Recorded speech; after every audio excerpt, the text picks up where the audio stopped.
नमस्कार, active news में आपका स्वागत है। एक्टिव न्यूज़ चैनल्स के माध्यम से मैं आज आपके सामने एक जो प्रधानमंत्री विश्वकर्मा योजना निकाली गई है, इस प्रधानमंत्री विश्वकर्मा योजना के जो भी आपको जानकारी मैं आपको देने का प्रयास करूँगा, क्योंकि सरकार के द्वारा एक वर्तमान में ऐसी योजना संचालित की जा रही है, जिसका नाम है प्रधानमंत्री विश्वकर्मा योजना।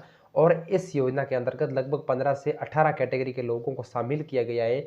और सरकार का एक मुख्य उद्देश्य रखा गया है इसमें कि लोग स्वयं खुद आत्मनिर्भर बने और अपने खुद का अगर कोई धंधा स्टार्ट करे, तो सरकार इसके लिए आपके साथ में है। इसके लिए सरकार आपको काम सिखाएगी, आपको सर्टिफिकेट देगी, आपको सामान लाने का पैसा देगी। प्लस आप अगर अपनी कोई छोटी शॉप या दुकान खोलना चाहते हैं तो उनके लिए सरकार आपको लोन देगी। कई सारे की सरकार इस तरह की योजनाएं आपके सामने प्रस्तुत करती है। इसी के साथ में सरकार के द्वारा एक विशेष योजना लाई गई है, उसका नाम है प्रधानमंत्री विश्वकर्मा योजना। और इस विश्वकर्मा योजना के तहत कई सारे लोगों को इसका लाभ मिलेगा। सब लोग इसमें आवेदन कर सकते हैं। आवेदन की क्या प्रक्रिया रहने वाली है, किस प्रकार रहने वाली है, मैं आपके सामने पूरी डिटेल में इसकी जानकारी दूंगा। अगर आप लोग नए हैं तो ज़रूर इस चैनल को सब्सक्राइब करें, मेरे से जुड़े रहें। आपका अगर कोई भी डाउट है तो मुझे तुरंत कमेंट में बताएं, मैं तुरंत आपको उस पर रिप्लाई दूंगा। चलिए अपन शुरुआत करते हैं, ज़्यादा टाइम नहीं लेते हैं। सबसे पहले मैं आपको बात करूं प्रधानमंत्री विश्वकर्मा योजना। काम करने वाले सभी लोग पात्र, आपके क्या टुल फीक लोन क्या आपको फ्री मिलेगा, किस प्रकार मिलेगा, कितना मिलेगा, संपूर्ण जानकारी मैं आपको विशेष तौर पर दूं। तो सबसे मुख्य बात तो ये है कि जो भी लोग अगर कोई इच्छुक है अपना खुद का काम करना, इसमें सरकार के द्वारा 18 क्षेत्र में काम करने वाले लोगों को शामिल किया गया है। 18 क्षेत्र की मैं आपके सामने बात करूं तो जो सोनार लोग हैं, लोहार लोग हैं, इसी के साथ में प्रजापत लोग हैं, और नाई लोग हैं, मजदूर लोग हैं, कई सारे कैटेगरियाँ, दर्जी लोग हैं, मैं आपको बताऊं मोसी लोग हैं। ऐसी कई सारी कैटेगरियाँ, यानी 18 प्रकार के काम करने वाले, ठेला बोने वाले, मोजड़ियाँ बनाने वाले, जूता बनाने वाले, ठेला लगाने वाले, कई सारे लोगों को इसमें शामिल किया गया है। और सरकार का एक ऐसा उद्देश्य है कि उन सभी लोगों को खुद को अपना खुद का धंधा शुरू करने के लिए आत्मनिर्भर बनाना है। यानी खुद को काम करना और खुद को आत्मनिर्भर बनाने के लिए सरकार के द्वारा उनको सबसे पहले इसमें फॉर्म भरवाया जाता है। जैसे ही वे लोग इस योजना में फॉर्म भर लेंगे, तो फॉर्म भरने के बाद में सरकार के द्वारा उनको प्रशिक्षण दिया जाएगा, यानी कि ट्रेनिंग दी जाएगी। ट्रेनिंग आपके नज़दीक में होगी, आपके क्षेत्र में होगी, आपके लगभग माना जाता है कि ग्राम पंचायत में ही मानी जा रही है, वहाँ भी हो सकती है। और उस ट्रेनिंग के बाद में जिस कैटेगरी में आप लोग फॉर्म भरोगे, जैसे कि किसी ने दर्जी की कैटेगरी में फॉर्म भरा है फ्री सिलाई मशीन योजना के लिए, तो किसी ने किस कैटेगरी में भरा है, किसी ने किस कैटेगरी में भरा है। इस प्रकार कई सारी इसमें कैटेगरियाँ संचालित की जा रही है और सब लोग अपनी कैटेगरी के अनुसार इसमें फॉर्म भर रहे हैं।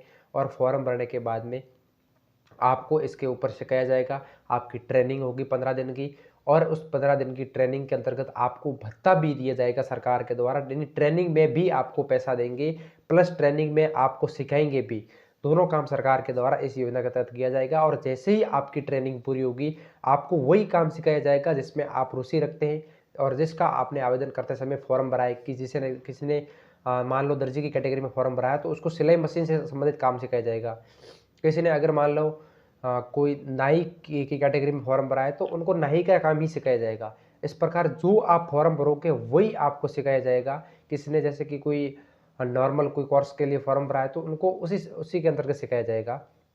इस प्रकार सिखाने के बाद में आपकी जैसे ही ट्रेनिंग पूरी होगी, तो ट्रेनिंग पूरी होने के बाद में आपको सरकार के द्वारा एक सर्टिफिकेट मिलेगा। एक सर्टिफिकेट दिया जाएगा कि इस बंदे ने इस काम को सीखा है और ये खुद आत्मनिर्भर है और खुद इस काम को कर सकता है, काबिल है। तो उसके बाद में वो लोग चाहता है कि मैं इस काम को कर सकता हूँ, तो उसके लिए काम करने के लिए सामान लाना पड़ेगा, औजार लाना पड़ेगा, टूल फिक लाना पड़ेगा, या किस काम को आगे बढ़ाने के लिए कुछ न कुछ चीज़ों की आवश्यकता होगी। और उन चीज़ों की आवश्यकता के लिए सरकार के द्वारा कहा गया है कि हम आपको 15,000 रुपये तक आपके लिए जो भी टूल फीक औजार है, या आप अगर नॉर्मल आपको ज़रूरत पड़ेगी सामान लाने के लिए, हम आपकी आर्थिक सहायता राशि करेंगे।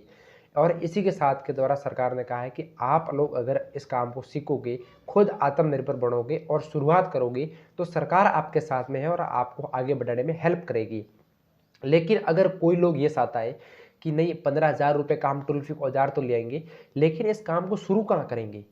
इस काम को शुरू करने के लिए कोई जगह तो चाहिए, और जगह चाहिए तो आपको दुकान लगानी पड़ेगी।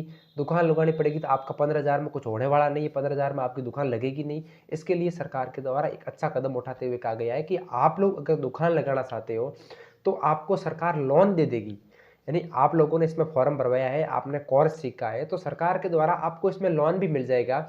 और लोन मिलने के बाद में सरकार ने कहा कि हम आपको शुरुआत में 1 लाख रुपए तक का लोन दे देंगे। अगर आपने उस लोन को टाइम टू टाइम उसकी किस्त भर दी है और आपका अगर अकाउंट सही चला है, तो आपको अगली बार 2 लाख 3 लाख तक का भी लोन मिल जाएगा। ये एक ऐसी योजना प्रधानमंत्री विश्वकर्मा योजना कि खुद आत्मनिर्भर बनो, आगे बढ़ो और खुद काम को सीख कर किसी के ऊपर निर्भर ना रहो।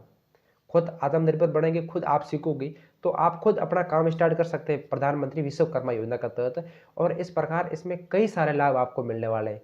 तो ये इसकी योजना है, आप लोग अभी इसका फॉर्म भरे जा रहे हैं। फरवरी महीना इसकी लास्ट डेट बताई जा रही है, लगभग संभावित फरवरी है। और फरवरी के बाद में हो सकता है फॉर्म क्लोज हो जाए, तो उससे पहले पहले आप लोग जरूर इसमें फॉर्म भरें और प्रधानमंत्री विश्वकर्मा एक अच्छी योजना, इसका जरूर लाभ उठाएं। आपका अगर कोई भी डाउट है तो मुझे तुरंत कमेंट में बताएं, मैं तुरंत आपको उस पर रिप्लाई दूंगा। आप लोग बने रहे, जुड़े रहे। आपका अगर कोई भी डाउट है इससे संबंधित, कोई भी जानकारी है, तो भी आप लोग जरूर बताएं। क्योंकि मैं आपको बताऊं, कई सारे ऐसे लोगों की बातें कि सर इसमें फॉर्म भरने के लिए क्या डॉक्यूमेंट चाहिए, फॉर्म भरने के बाद में कब तक इसका लाभ मिलेगा, क्या फॉर्म की फीस क्या रहने वाली है। यानी कई कई लोग अलग अलग इसकी फीस बता रहे हैं। गाँवों में लोग ज़्यादा पैसे ले रहे हैं, सिटियों में उससे कम ले रहे हैं। यानी लोग अपनी मन मर्जी के अनुसार अलग अलग पैसे वसूलने शुरू कर दिए। तो मैं आपको इसके संबंध में अगर कोई विस्तार से जानकारी बताऊं, तो आपको फॉर्म भरने के लिए या तो अपने नज़दीक में कहीं पर भी आप अपने सीएससी सेंटर पे जा सकते हैं, या आपके नज़दीक में अगर कोई ई मित्र है तो आप उस ई मित्र के माध्यम से अपना फॉर्म भरवा सकते हैं। आपको फॉर्म भरने के लिए क्या करना पड़ेगा, इसमें मुख्य विशेष बात बताऊं, आपके पास में ऑलरेडी आपका आधार कार्ड रहता है। आपका एक तो आधार कार्ड चाहिए, आधार कार्ड के बाद में आपका जो राशन कार्ड है वो आपका राशन कार्ड चाहिए। अब कई लोग कमेंट करेंगे कि राशन कार्ड के लिए क्या करना, वहाँ को गेहूँ थोड़ी मिलेंगे। लेकिन साहब इसमें राशन कार्ड अनिवार्य है, क्योंकि एक परिवार में एक लोग ही फॉर्म भर सकते हैं। चाहे महिला हो चाहे पुरुष हो, कोई भी लोग हो, एक परिवार में एक व्यक्ति फॉर्म भर सकता है। राशन कार्ड का मतलब ये है कि राशन कार्ड में आपके फैमिली मेंबर में जितने भी नाम दे रखे हैं, उन सब फैमिली मेंबर में से एक लोग फॉर्म भर सकता है एक राशन कार्ड के ऊपर। अगर आपके परिवार में 2 राशन कार्ड है तो बिल्कुल आप 2 फॉर्म भरवाइए। आप 2 फॉर्म आराम से भरवा सकते हैं और इस योजना का लाभ ले सकते हैं। आप 2 फॉर्म भरवाइए, लेकिन एक राशन कार्ड के ऊपर एक मेंबर ही फॉर्म भरवा सकता है। चाहे वो महिला है तो भी भरवा सकती है, अगर चाहे वो पुरुष है तो भी फॉर्म भरवा सकता है। इसी के साथ में आपका बैंक अकाउंट की डिटेल्स चाहिए, बैंक अकाउंट की डायरी की आपकी फ़ोटोकॉपी, क्योंकि आपकी बैंक अकाउंट की फ़ोटोकॉपी उसमें साथ में अटैच होगी। क्योंकि आपका सारा पैसा मिलने वाला तो बैंक अकाउंट के माध्यम से मिलेगा, कोई कैश वाला तो सिस्टम होगा नहीं। तो आप लोगों को बैंक डायरी इसमें ज़रूरी है। लेकिन विशेष बात यह है कि इसमें आधार कार्ड में आपका मोबाइल नंबर जुड़ा हुआ होना चाहिए। इस बात का आप लोग विशेष ध्यान रखें। अगर आपके आधार कार्ड में आपका मोबाइल नंबर जुड़ा हुआ नहीं है तो सबसे पहले आप मोबाइल नंबर जुड़वाइए। मोबाइल नंबर आपका 24 या 48 घंटों के अंदर अंदर जुड़ जाता है, उसके बाद में आपका ये फॉर्म भरा जाएगा। क्योंकि आधार कार्ड के ऊपर ओटीपी आएगी और उस ओटीपी के माध्यम से आपका फॉर्म सबमिट होगा। इस प्रकार की ये पूरी विश्वकर्मा योजना है, सरकार की एक अच्छी पहल है। आप सब लोग इसमें फॉर्म भरवाएं, आत्मनिर्भर बने। वीडियो को सभी लोगों तक शेयर करें, जो भी आपके से जुड़े हुए लोग, ताकि उन लोगों को भी पता चले और वास्तव में ये योजना है और इस योजना का लाभ इस प्रकार मिल सकता है। बने रहे, जुड़े रहे। आप सब लोगों का बहुत बहुत धन्यवाद।